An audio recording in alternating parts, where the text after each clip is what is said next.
In April, I spent 7 days travelling the country trying to paint 4 Ents. I also wanted to find the perfect forest, not just for inspiration, but to see if Britain still boasts the natural splendour to be worthy of calling itself the birthplace of Middle-earth. Along the way I'd see beautiful sights, more beautiful sights, blurry out-of-focus wildlife, and of course experience many, many frustrations.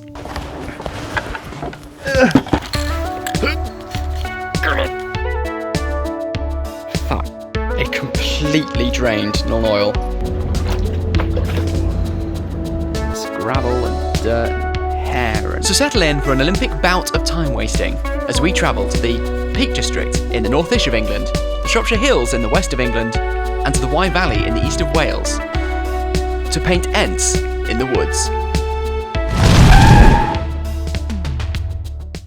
Before I could get going with the camping in earnest, I had to make a brief layover for my mum's 60th birthday in Leamington Spa in the Midlands.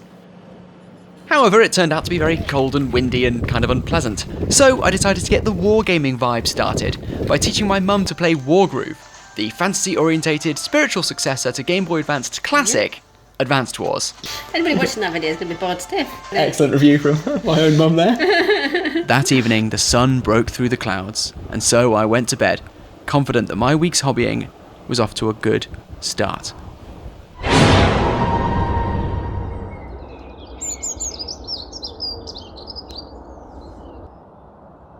Oh, for fuck. So, it is the 12th of April. I am finally on my way. Campsites, pubs, non-essential shops have all reopened their doors today, and so I am finally on a camping holiday. Okay, alright. I'm making one more little detour, I admit. But this is a fully warranted one, I feel. It's a site that has more than just sort of a novel historical significance. Actually, it's managed to maintain and even increase a sort of real, genuine cultural significance, to the point that people have actually travelled, and they continue to travel all over the world to this site as a sort of point of pilgrimage. But I think this is just an important moment to go back, revisit it, and kickstart this trip. Yeah. So I'll check in when I'm there.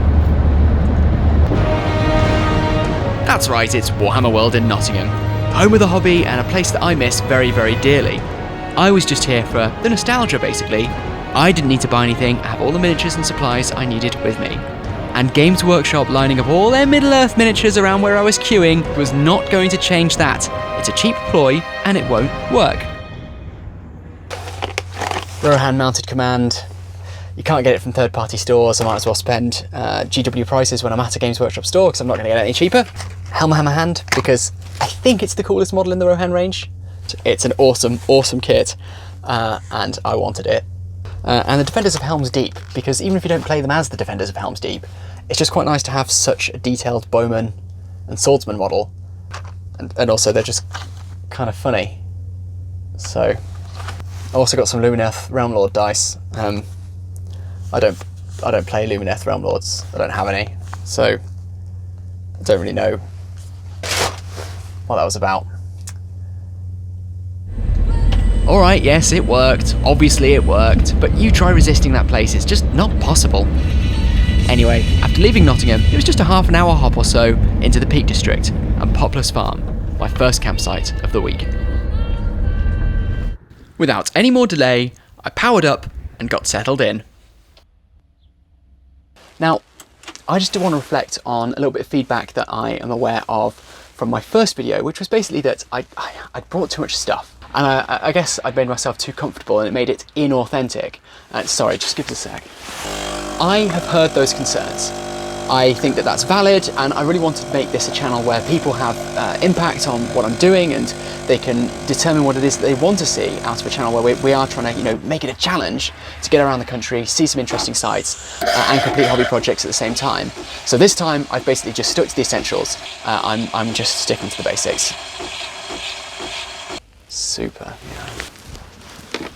After milking this joke for an inadvisable amount of time, I went for a quick wander around the field, and I found the world's least impressed cow, which provided me with the perfect react video.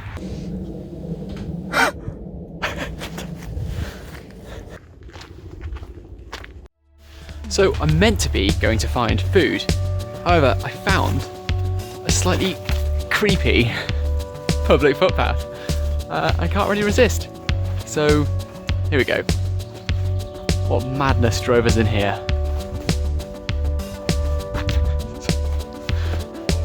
So sorry. This unplanned amble was a great first opportunity to prove that the UK still has a forest worthy of Tolkien. I did eventually find some woods after about an hour's wandering, but they were small and there was no place at which you could stand and not see either a road or a new build house or a discarded tyre.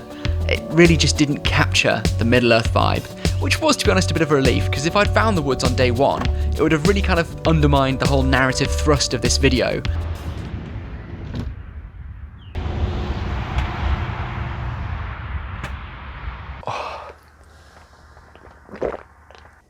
As much as I enjoyed the joke about the coffee machine and the coffee, I do suspect that trying to get the table out is where the true cost of bringing it along is thrown into sharp relief.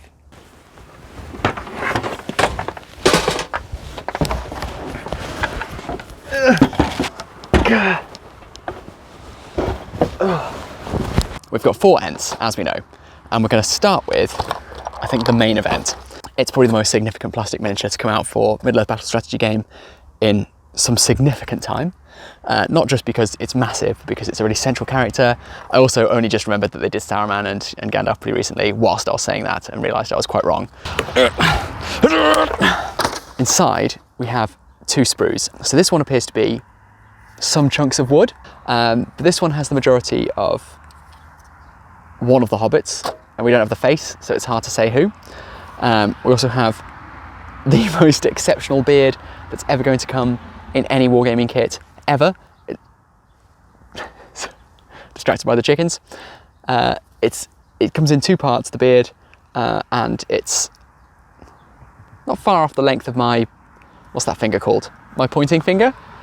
I mean, the detail on this kit is extraordinary. We've got some really intricate wood patterns that I cut deep into the plastic. Here's the front of a hobbit. For such a small miniature, we've got really well-defined buttons and creases in the jacket. What's this? High levels of detail. On his jacket says. And again, for such a tiny face, for them to, you can tell that's Merry on the other face. That's extraordinary. Super happy with that. There's a paraglider overhead. There's not many unboxing videos in which you are interrupted by a paraglider. Let's do Quickbeam next. Typical Forge World fashion, we've got a plastic case with, there we go. I've just got a lot of branches at the moment. There's the face. This is nice because we've got on the legs a flat piece of resin at the bottom, which of course we can disguise with the basing materials to make it look like it's flat against the floor, but I think that's just going to make him, give him a much more solid grounding and ensure that the model is stable. It doesn't look like there's that many components either, which is quite nice. There's head, torso, legs, and then branches basically. Thirdly, the old metal Ent. So the original Ent, which is a funky model, I'll tell you. I am not looking forward to building this kit in the slightest. It looks like a faff coupled with a nightmare. I mean, what is this? I don't know what it is. I think it's a foot. Looks like a complete nightmare. Grim to think that that is in my immediate future. Finally, just the standard Lord of the Rings Ent. I actually like this kit. I used to hate it. I think they make it in the goofiest way on the website. Like the GW build for this is just like, it's the dumbest possible build for it. Whereas the actual kit can be built in some pretty cool ways. The difference is just absolutely remarkable. It doesn't have all the crenulations and crevices of Treebeard or of Quickbeam. It doesn't have the dynamism, the shape. It's big pieces of wood. Go in, you asshole. After the unboxing, I made myself some dinner. Then was momentarily stumped about how I could possibly apply ketchup to some eggs. Then I made myself a magnetic stacker box so I could transport the Ents safely. Then my lapel microphone broke and I didn't realise. So I am afraid that for the next few moments the audio is going to sound like it's coming to you through 2 cups tied together with a piece of string. I've been thinking about which Ent to build first, and I think that the logical answer is the regular old plastic Ent. The reason for this is, like I said, I want to be green stuffing and mending it and chopping and changing it, and therefore it is the one that's likely to want to dry in the most layers. So I think the first thing to do, I guess, is to figure out exactly what pose I want it in. Now, originally, I must admit, what I wanted to do was have an Ent that was carrying like an improvised weapon, like he'd torn the arm of a catapult and was using it basically as a club. I thought that would have been very cool, but I didn't take the necessary steps to prepare to do it. So don't steal it. I will do it. Just forget that I ever said that bit, okay? That's mine. None of the Ents, that's the thing, none of the Ents in the range are actually in a combat pose. The one that gets closest is the weird metal one, because it's got his arms out. But I think it's very hard to tell what's going on with it, to be honest. So what I want is to have one that's actually in the thick of combat. This arm will be back and out the way, as if it's sort of pulling his arm back to give the left-hand side momentum with his closed fist around a rock. So basically, he's just swinging a punch with a boulder in his hand at a large enemy. That's what I'm doing. Let's get cracking. So I just started with the basic assembly. Body, legs, groin, head, all that good stuff. Nothing massively exciting. However, no matter how many times I underestimate the time it will take to build something, I still continue to underestimate the time it will take to build something, and before I knew it, it was getting dark and very, very chilly. This was concerning because my fan heater had joined the ever-growing pile of things that did work when I set off, but don't work now that it's too late to do anything about it. So, here's the update. It's about 9:15. I'm at the I lost the top to the plastic glue stage of the evening, so I very cleverly used a sweet wrapper with a Velcro strap around it. Proud of myself for that. I am freezing cold without the benefit and the protection of the benevolent micro fan heater. But I have the very basic shapes of my Ent. I think that's actually a pretty cool shape. You know, he's angry, he's going, come here you, or even holding part of the victim. You know, he's holding a troll by the chin, and he's about to pummel him with a stone. So, yeah, I think that's pretty cool. But I've got my cup of water. The next thing I'm going to do is just start filling in some of the bigger gaps. So I'm not thinking about shape really here. I battled bravely against the cold, but my stupid podgy dough fingers just couldn't get the green stuff to operate in any kind of logical way. So I had to give up. I have a plan for tomorrow, but it must begin with heat. Heat, then Ents. That's the plan.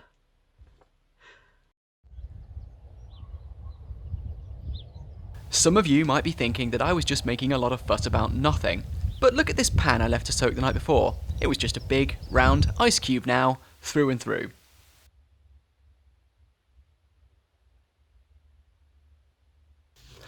The heater remains broken despite my mustering all of my technical expertise to fix it. In addition, the bed board is broken.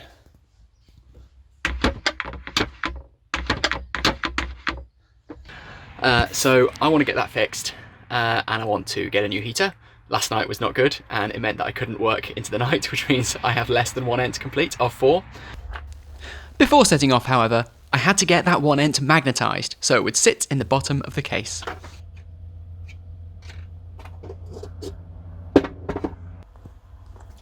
That is the most that I've achieved, hobby-wise, in this entire bloody holiday so far. Let's change that today.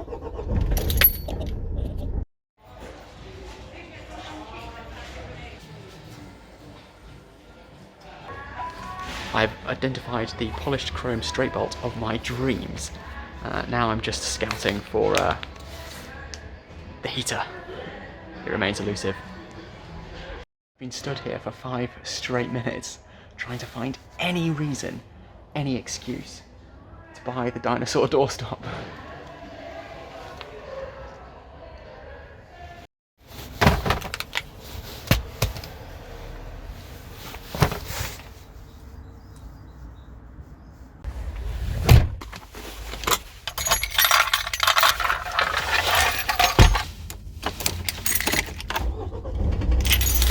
time to find a pub lunch and a national park.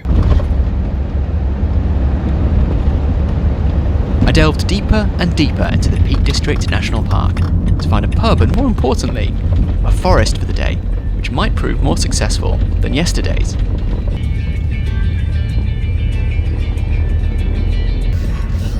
My aimless meandering brought me to the town of Bakewell, where I stopped and parked up for a look around. I found a pub, this Jesus Goose, and then headed off for a walk to find some woods.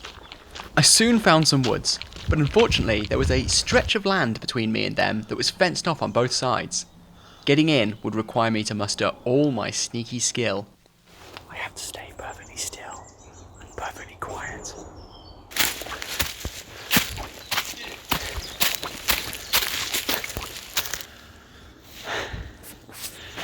It's a bloody golf course. I had to make it across the golf course and to the woods on the other side without being seen. I see a golfer. Timing will be everything.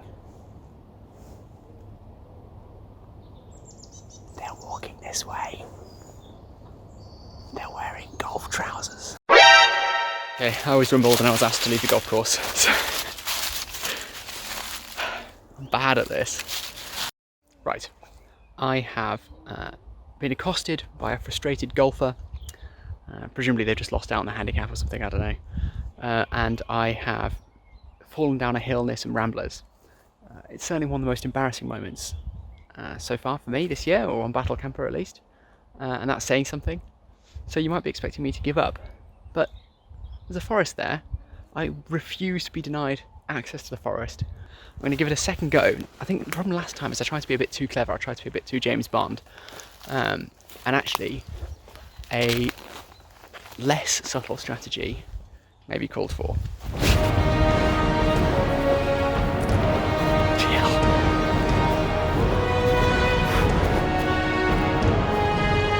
That bit really takes it out of you. Okay.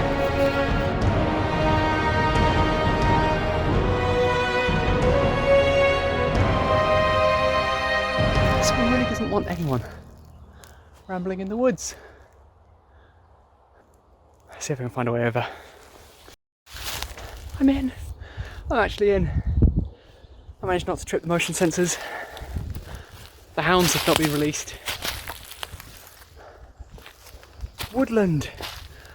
Actual glorious woodland. I feel like there could be an ent in here.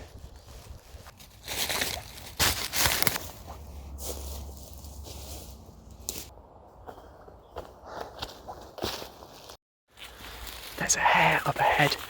It's massive. There.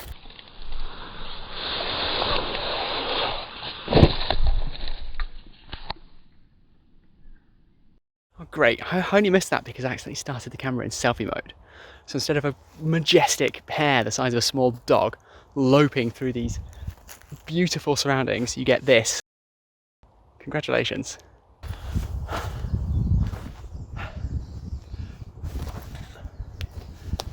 Incredible up here. Absolutely incredible.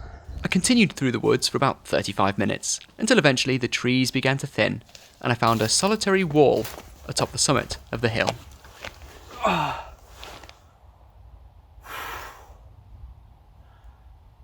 Well, that was awesome. The views up here are utterly incredible. There's a quaint old, very English wall. I feel like I burned off some of the pie from earlier. Basically what I've done is I've summited this very sort of pointy hill, so I've got an amazing view in both directions. I mean, I was surprised to find a pointy hill here in the Peak District of all places, as I'm sure you can imagine. But I took it in my stride. Whilst I could wander off through more real trees, I do have some funny plastic trees to paint, which is just as exciting.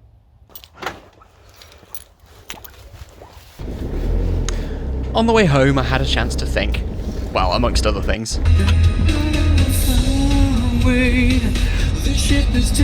Had I found the perfect forest? No. It was boxed in and carved up by walls and fences.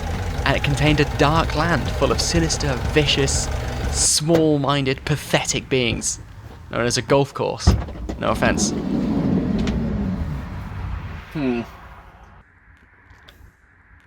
Still, the next day was a travel day.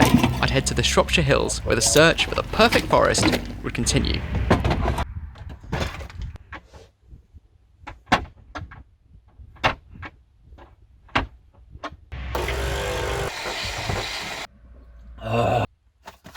Let's unbox this bad boy.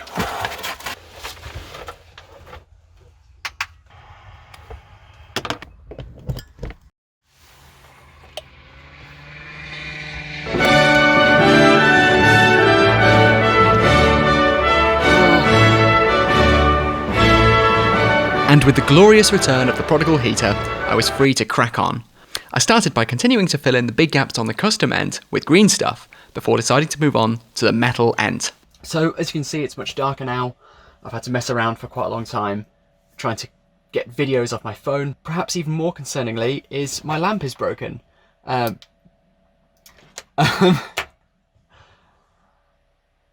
well, my lamp was broken, so I'm on the metal one. Let's see how this goes. Let's see who gives out first, the Ent or my brain. You know what, that's actually gone pretty smoothly. Right, whilst I'm being exceedingly patient and waiting for individual components to dry with the metal Ent, I'm going to crack on and start preparing the components for Quickbeam. Cleaning the flak off Quickbeam was an absolute nightmare. The resin forms a sheet of film that catches between all the leaves and twigs, and removing it at times is not just fiddly, but it can be difficult to distinguish between legitimate parts of the model and the parts of resin you need to remove. Next, I need to give them a bath. Giving them a bath meant walking a few hundred yards in the dark to the campsite's wash station. I was very aware that if I fell or any of the pieces fell out of the bowl, that would be it. Whilst leaving Quickbeam to soak, I started building the man of the hour, Treebeard. I was determined that I would entirely finish the build stage tonight. So, as the evening went on, work continued on both Treebeard and the metal Ent. Just as a brief update, this is about the size of the metal Ent. It's probably going to get a little bit bulkier.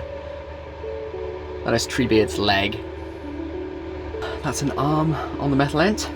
I'm hoping that if I just lay this down, let's lean it against a cup. No, that's not going to work. Let's lean it against the green stuff. That's not going to work either. Lean it against the top of glue, laying on it. Fine, I'll hold it. Okay, the metal Ent is currently in a single piece, but has been in multiple pieces more times than I care to mention, so I'm going to just try not to upset it. Please be nice, please be good. Whilst those various components dried, I went back to the green stuff Ent, slowly chiselling away at the green stuff, throwing my abject failure into sharper and sharper relief, as I realised with horror what an awful bodge job this really was.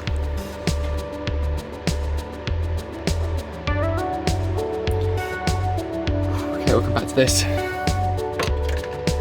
Right, just a quick interjection to say, here comes my favourite component of the model, perhaps the range.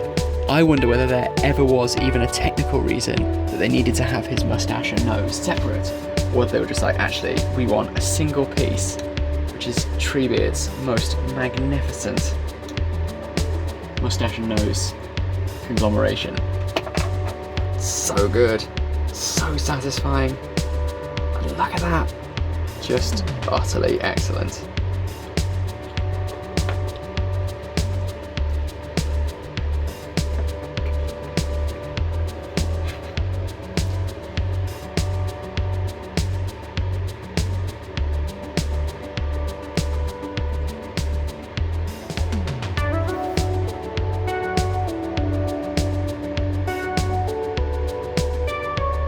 That's all for tonight. It's about 10 to 12. And actually, the owner of the campsite said because there's only me in at the moment, despite COVID restrictions, I am allowed to use the showers until about 10 o'clock tomorrow when more people arrive.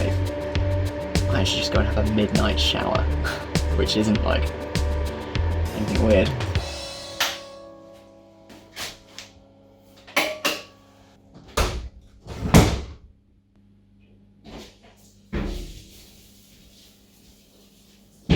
I'm behind where I thought I was going to be, and behind where I hoped I would be at this point, having not even finished the build stage yet.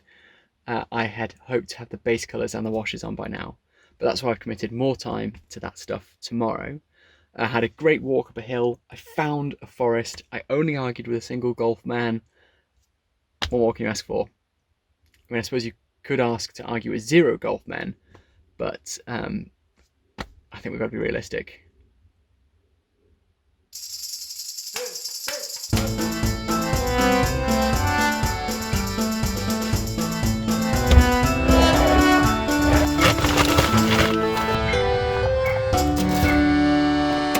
The next morning I tidied away, had some breakfast, and put on something motivational to get me ready for the day.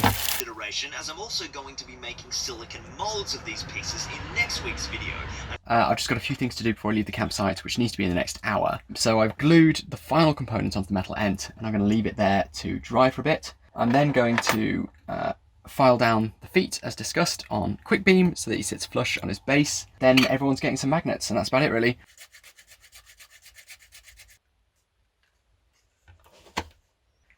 Three bases need magnets, and then we are off. Whoops. Oh. Bloody hell.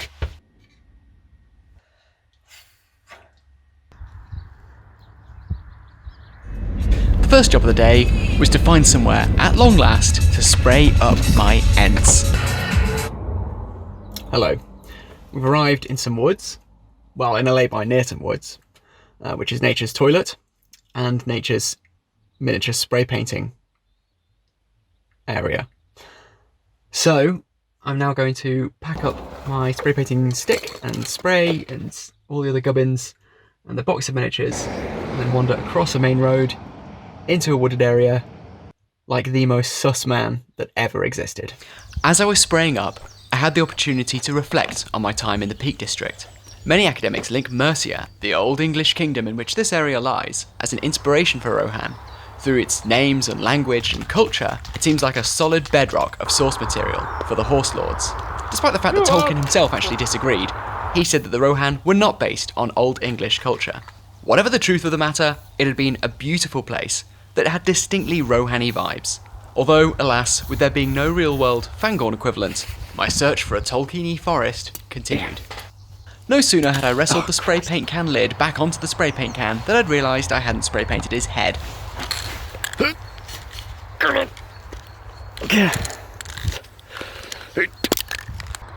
Hello.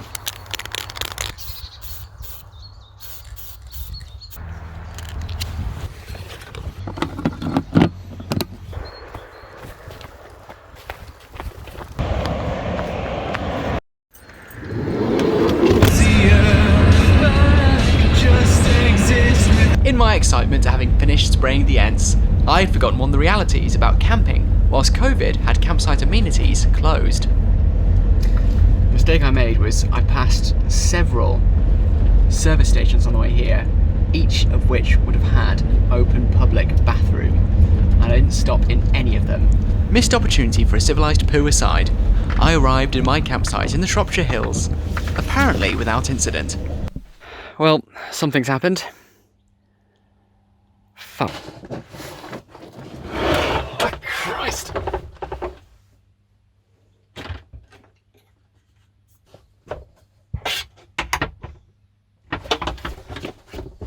This can be fixed. Need that poo. I guess it's finally time to face my destiny.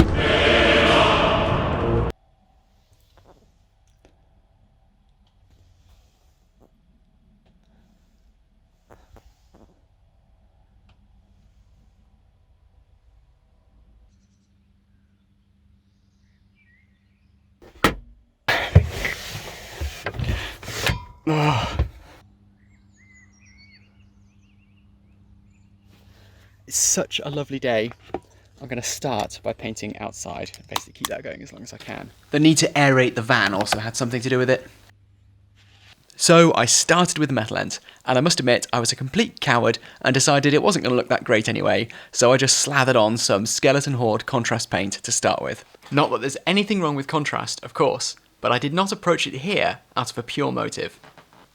After that comically brief stint of outdoors painting, it got slightly chilly, so I moved inside, and I started basing Quickbeam with Mournfang Brown. Before too long, Quickbeam was based in Mournfang Brown, and Treebeard in Dryad Bark. So, the next thing is that both Quickbeam and Treebeard need an absolute bath of Agrax Earthshade. Sexy motherfucker. Yeah, I'm sorry, but this is about to get weird. Oh, that's so good. That's so satisfying. Oh my god. I don't even care how weird this sounds. Right, everyone should paint this model just to understand how satisfying it is when you get the wash on it. Like, oh my god. Here we go. This is going to be excellent. You ready? You ready? Oh, fucking hell. I can't get over it. That's so good. After Treebeard, Quickbeam had his bath. These guys are going to take a little while to dry, so I will find something else to occupy myself with. That thing turned out to be painting Treebeard's most glorious and majestic beard with Doombull Brown. I then did a little more work on the green stuff Ents, trying to add more vines and cover up my shoddy craftsmanship, and decided it was time to head for bed. Right, I'm genuinely concerned it can't be healthy for anyone to sit through this for any longer without a break, so this is the end of part 1.